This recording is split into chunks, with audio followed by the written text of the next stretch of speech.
გვირაბი გაკეთდა ისე რომ ერთი მანქანა მასალა არ არის შეტანილი დაბლა დასაყრელი მასალა, რაც უნდა დაიტკეპნოს, დაისხასიონ და გაკეთდეს მოკლედ ლიანდაგი დაიგოს, ესე რომ ვთქვათ, უხეშად. არ არის სატკეპნის საშუალება 8 კილომეტრიან გვირაბში საერთოდ გავლილი. აი ახლა ეს არის დაუჯერებელი, მაგრამ ვინც იქ მუშაობს, ყველა მიცის, ვისაც უმუშავია იქ შიგნით, სატკეპნი კატოკი ეგრეთ წოდებული გვირაბში გავლილი არ არის. 4 ფრაქცია ხრეში უნდა შეტანილიყო, დაყრილიყო, მოსწორებულიყო, დატკეპნილიყო, ერთი მანქანა არ არის შეტანილი. ჩვეულებრივ გვირაბიდან გადმოღებული სტალახი, რაც გარეთ გამოდის, დანარჩენს ძირს ასწორებდნენ და ასხავდნენ. ნუ ეს არის ახლა ეხება იმ გვირაბს. მაღლა სიცარიელეები 7-8 მეტრიანი სიცარიელებია დატოვებული, რომელიც უნდა ამოივსოს წნევით, ბეტონით და შემდეგ დაჯდეს თაღი. თაღს მაშინ აქ ძალა, როდესაც რაღაცაზე მიმჯდარია, ეს სიცარიელები დატოვებულია ჰაერში, ყველა მიცის ეგ. და მოკლედ ეს გვირაბი არის ესე აშენებული.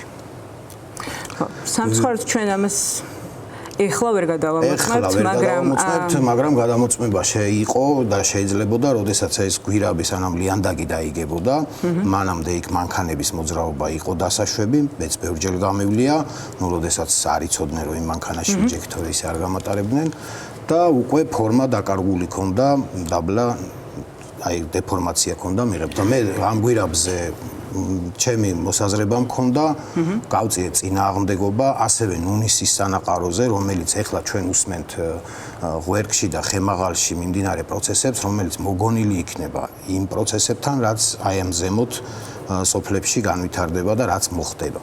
ეს რო არ მოხდეს, უბრალოდ არ შეიძლება. ამ ნუნისის სანაყაროში ორ მთას შორის ხეობაში შეტანილია დაახლოებით 5 მილიონი კუბი მიწა. ეს რო დავაკონკრეტოთ, ის მიწა, რომელიც გვირაბებიდან არის გამოტანილი, ეს უნდა გასულიყო დაახლოებით ამ ადგილიდან 58 კილომეტრზე. და შეტანილია 1 კილომეტრში. მე ხარ რასთან გვაქვს საქმე, ხო ხვდებით არა, ეს თანხებზე რო დაითვალო, რამდენიმე 100 მილიონამდე მიწა. რა შეიძლება ამან რო გამოიწვიოს? ეს აუცილებლად უკვე მე რამოდენიმე დღის წინ, როდესაც ვნახე, არ იყო 2-3 წლის წინ ესეთი მდგომარეობა, ნუ ეხა ის რომ მოხდებოდა მე ვიცოდი და ქალბატონინოც დამეთანხმება, უკვე გაჟღენთილია. ფეხით ისეთ ადგილებზე, სადაც გავაკება აქ ამ სანაყაროს, ფეხით უკვე ვეღარ გაივლი. წვიმის დროს მოხდება ჩამოშლა აუცილებლად მოხდება ჩამოშლა. ეს გარდაუვალი პროცესია ნინო მაპატიეთ. გარდაუვალი იქნება, იმიტომ რომ თუ გაჟღენთილია წყლით, აუცილებლად მდგრადობა ამ სანაყაროსი დაირღვევა. და რას გამოიწვევს ეს სავარაუდოდ? ჩამოწვევა მეწყერი იქნება კიდე ახლა. თქვენ როგორც ხელოვნური. 300 მეტრი აქვს სიმაღლე. ეს თლიანად და ქვემოთ დამცავიცით რა გაკეთებული. 4 მეტრის ეს ეგრეთ წოდებული ბლოკები აქვს წინ დალაგებული. ვერ გააჩერე. 4 ცალი ბლოკი. თან ეს თიხაა ძირითადში და თიხაქვიანი და ესეთი სიტუაცია იგივე ზვარეში. მოსრიალდება. ამ ხალხს თავის დროზე ხმარო ამოეღო, ვერაფერს ვერ გახდებოდა და პროექტი გაგრძელდებოდა, მაგრამ იქნებოდა ის, რომ ნებისმიერ უკვე გაბზარული სახლიც მე როდესაც მიდიოდა რკინიგზის დეპარტამენტში თათბირი იყო, იქ იყო ესეთი საუბარი. თავარია არ გახმაურდეს თემა, ვინმე სახლი გაიხსნება, ეზო გაიხსნება, არ გახმაურდეს, არ მივიდეს ჟურნალისტებამდე. სასამართლოში ვინც უნდა წავიდეს, მერიაში რა წერილიც უნდა დაწერონ, ეს თემა გრძელდება, გაუწელავენ 7-8 წელი, პრობლემა არ ქონდა. თავარია ჟურნალისტი არ ჩართულიყო ამ საქმეში. ბეჟათუბანი სოფელი არ შეიძლება რომ არსებობდეს გვირაბის თავზე, სადაც აფეთქებები მიდიოდა, გვირაბის თავზეა 90 მეტრზე იბზარება აფეთქების დროს ქანები.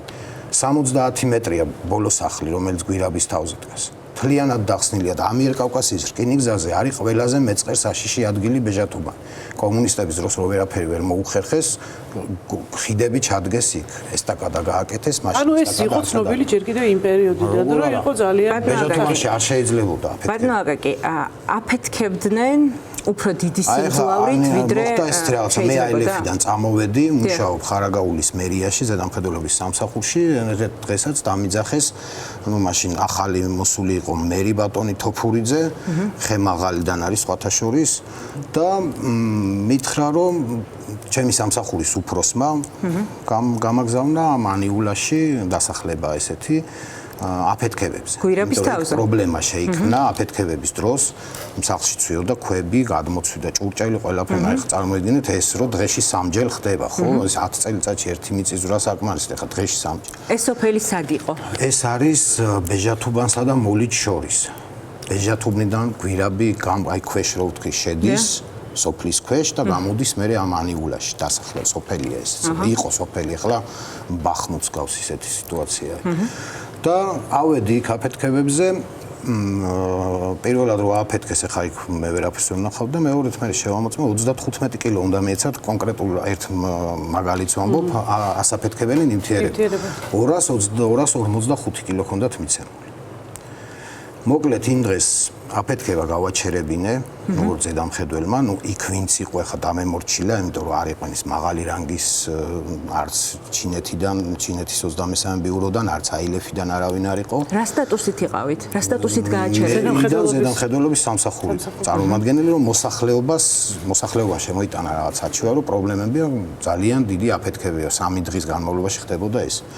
მეორე დღეს გავაჩერებინე აფეთქება, იქ პოლიციაც იყო მოსული, ნუ პოლიციამ გამკითხა რა ხდებოდა და სხვათა შორის ხმა არ მოუღია, გაჩუმდნენ. გაჩერდა აფეთქებები, ჩამოვიდა ეს სტეპენ მორანი თავის გეოლოგებით ეგრეთ წოდებული, ვიცი. ეს არის აილეფის ხელმძღვანელი. აილეფის ხელმძღვანელი.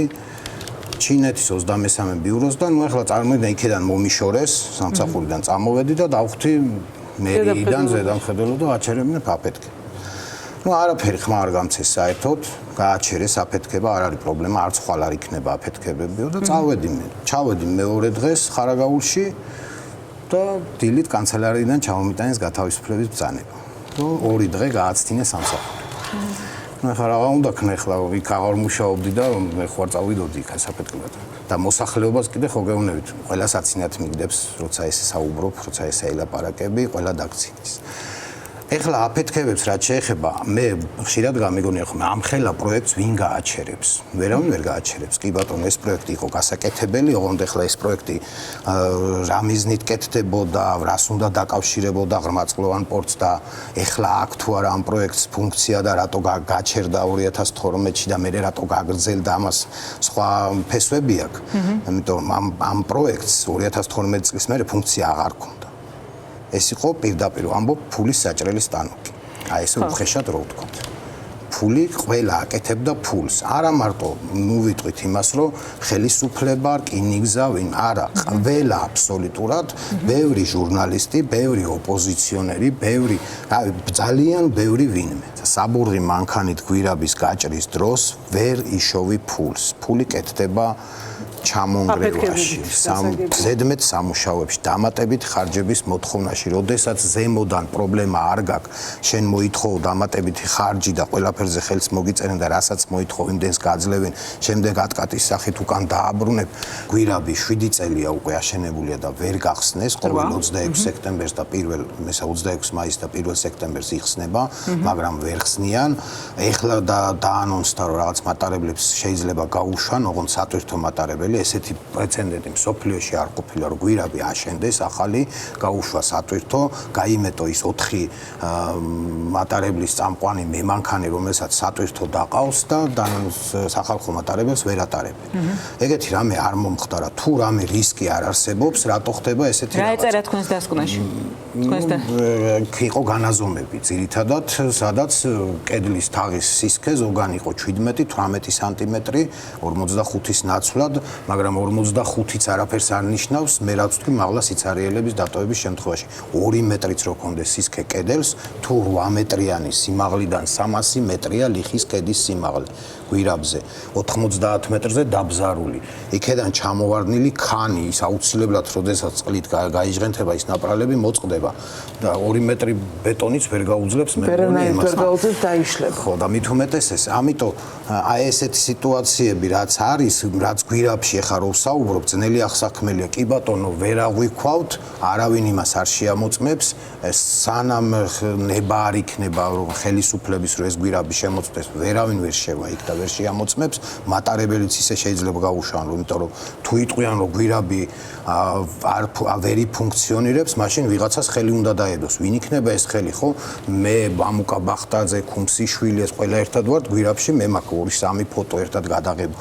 ხო, დაედება ხელი იმათ ახლა, სანამ არ მოინდომებენ იმათ ხელის დადებას, მანამდე გვირაბს ვერავინ ვერ შეეხება.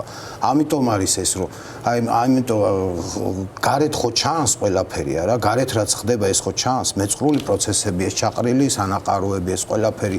ხო, ამაზე რო ვსაუბრობ, ერთხელ მაინც სატელევიზიო არხზე გაშუქებული გვირაბების და ამ პროექტის თემა, რომ ესეთი გვირაბები, ესეთი პროექტი კეთდება, ხო უნდა იყოს, ხო, არ არსებობს. ყველაფერი მიდის იქეთ, არა, გახსნის რეპორტაჟების მომენტში, აი ერთი პატარა მე მინახია, რომელიღაც სოფელში რაღაც საქანელა დადგეს და მთელი დღე ატყია. თქვენ ამბობთ დეტალური გაცნობა, არ შეიძლება იქ მე მოსმენილი მაქვს კიდე გეუბნებით, არ აყვირდეს ვინმე და არ მივიდეს ჟურნალისტებთან ერთი და არ გაახმაუროთ, არ გააპიაროთ პროექტი, არ ჩავათ, არ თეთრად. ეს იყო მოთხოვნა. კი ბატონო, ერთადერთი უბრალოდ უნდა ითქვას, რომ სადღაც ივნისში 2025 წლის რკინიგზამ თქვა, რომ 99% სამუშაოების დასრულებულია. ეხლა მიმდინარეობს აი ამ ლეგენდარულ გვირაბში.